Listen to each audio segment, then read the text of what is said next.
وصل الكرام وإن رموك بجفوة، فالصفح عنهم بالتجاوز يصوب. واختر قرينك واصطنعه تفاخرا، إن القرين إلى المقارن ينسب.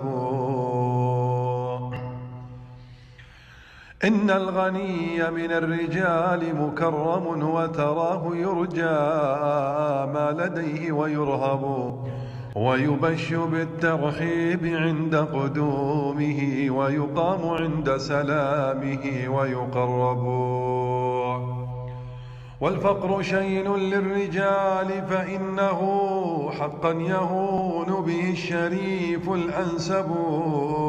واخفض جناحك للأقارب كلهم بتذلل، واسمح لهم إن أذنبوا. ودع الكذوب فلا يكن لك صاحبا، إن الكذوب يشين حرا يصحب. وزن الكلام إذا نطقت، ولا تكن ثرثارة في كل ناد تخطب.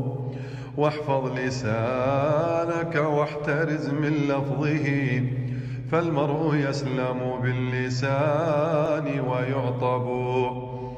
والسر فاكتمه ولا تنطق به، إن الزجاجة كسرها لا يشعب.